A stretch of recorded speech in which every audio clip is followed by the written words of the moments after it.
I'm gonna have a seat. But before I do, I want to start off by saying, check your source. If the media is the one feeding you the information, then you have to ask yourself, who is backing the media?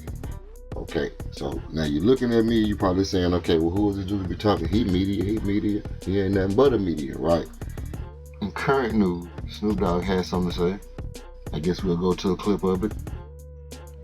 No disrespect, but I can't watch no motherfucking more black movies where niggas getting dogged out, 12 years a slave, Roots, Underground. I can't watch none of that shit. I'm sick of this shit. How the fuck they gonna put Roots on Memorial Day? They gonna just keep beating that shit in our heads or how they did us, huh? I mean, I don't understand America. They just want to just keep showing the abuse that we took hundreds and hundreds of years ago. But guess what? We taking the same abuse. Think about that part. When y'all gonna make a motherfucking series about the success that black folks is having? The only success we have is Roots and 12 Years a Slave and shit like that, huh? Fuck y'all, I ain't watching that shit. And I advise you motherfuckers that's real niggas like myself, fuck them television shows. Let's create our own shit based on the day. How we live and how we inspire people today. Black is what's real. And Roland Martin had a response. And I'll go to a clip of it also. Here. Interesting, Tom. Here you have Snoop Dogg talking about how he's a real nigga. Well, guess what, Snoop? Had you actually watched Roots, you would have heard the character tell Kunta Kinte that he was a nigga, and he said, no, I'm a Mandinka warrior. Maybe if Snoop actually watched Roots, he would realize that he's not the N-word. Also, but here's what gets me. You've had what? Roots, 12 Years a Slave, and what else? What's up with all of these slave films as if it's just been a plethora of slavery movies that have come out in history? But not only that, Tom, this is what I love. You will never find somebody Jewish who says, you know what, it's way too many Holocaust films. Can we just move on? Can we stop bringing up the Holocaust? Tom, check this out. Schindler's List, Sophie's Choice, Life is Beautiful, Holocaust, The Pianist, Train of Life, Fateless, Playing for Time, The Gray Zone, Seven Beauties, The Counterfeiters, Amen, Angry Harvest. The list goes on and on and on. And those are Holocaust films only in the last 10 years. The fundamental problem I have is this here. Slavery happened. Slavery is real. And too many Americans want to deny what took place in this country. The reality is black folks are survivors since the first slave touched in Jamestown, Virginia in 1619. But here's what I also am confused by. Snoop Dogg says they should be making this. I checked IMDb.com. Snoop Dogg has 85 television and movie credits. He talked about successful African Americans. The best success story he's done is Soul Plane. Now, I'm trying to understand. You have the potential to change the game, but you want to complain about somebody else. But also, I got a little problem when Snoop Dogg, who is the producer of porn flicks, is talking about changing the face in terms of successful African Americans. How about this, Snoop? There's an independent film, Delroy Lindo will play Marcus Garvey. Will you invest? Will you be a producer?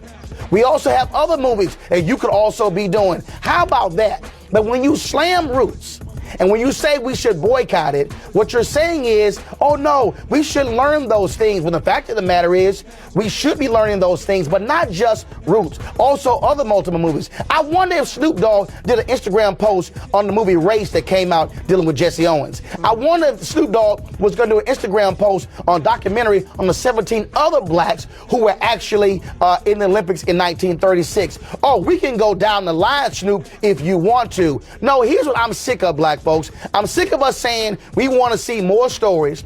Then when the movie comes out, we say, well, no, not that story. We don't want to see red tails. We want to see something else. We want to go back to before slavery. How many of y'all even have those books on your bookshelves? Wow.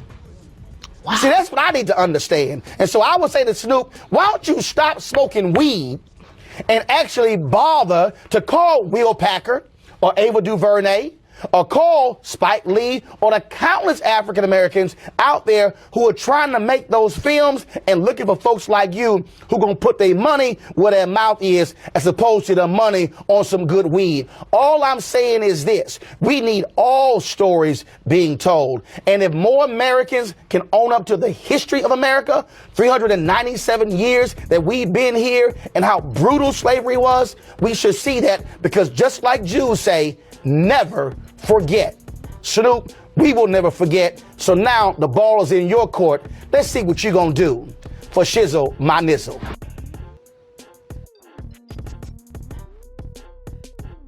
And I guess, you know, when you get to a certain level, you're a product of your character. Now me, I'm a product of my character also. But more so, my character is a product of who I am. I think perspective is the biggest part of any confrontation or any dilemma. So let me start by saying, in my view, I think both guys are right. As always, both guys have valid points. The thing about being a human is opinions, whether you believe it or not, opinions are meant for the person who has the opinion. That's it. It's not meant for everybody else. It's your opinion. So the fact that y'all listen to my opinion, I'm grateful for it. Check this out. So Snoop Dogg has a valid point. First of all, you know, he gave a suggestion. For people who feel the way he feel, don't watch it. I think y'all should boycott it. You know, that's how he feels. It's an opinion. Really, if you're offended by what he said, then I think that's something you have to internalize. You really, really, really have to internalize when you're offended or upset by something somebody says. With that being said, I also agree with what Roland Martin had to say. A lot of what he said was valid. But to the extent of what was your point exactly?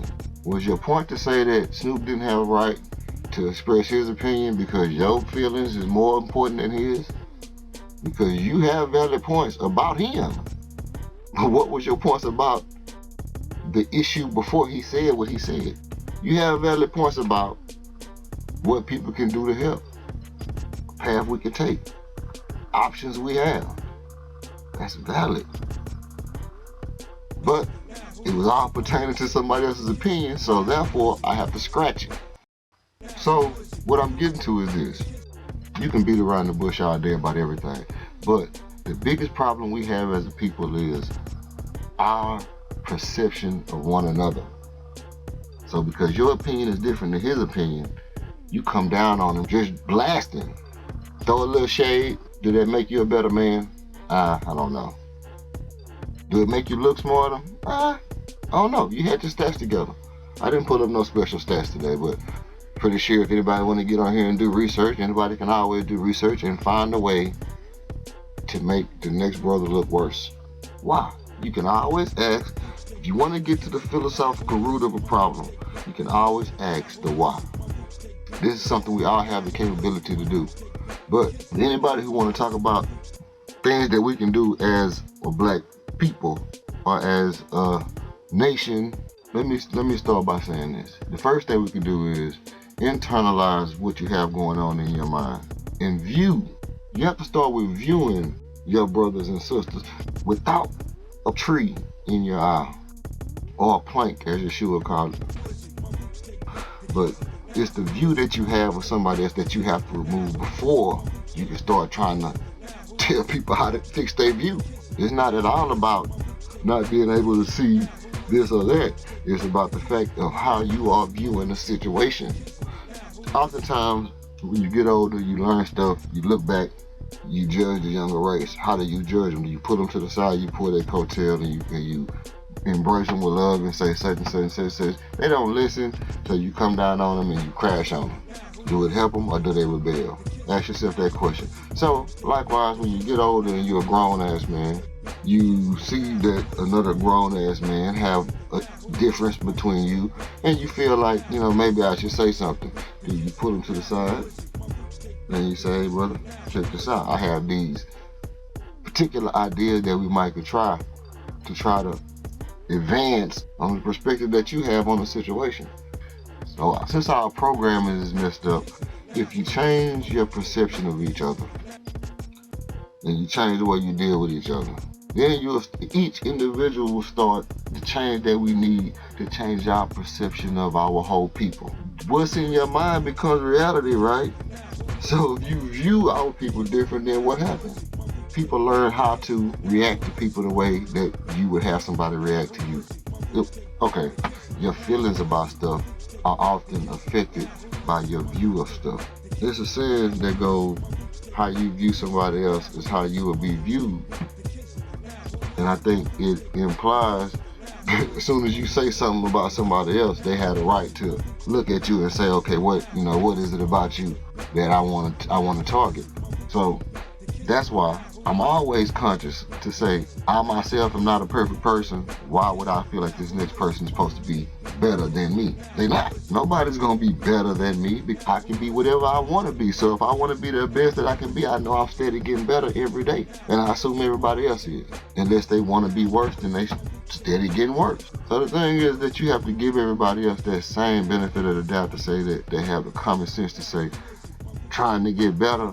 And even if they're not where you are, you have to realize you're not where you should be. We all in search of peace. So with that, peace.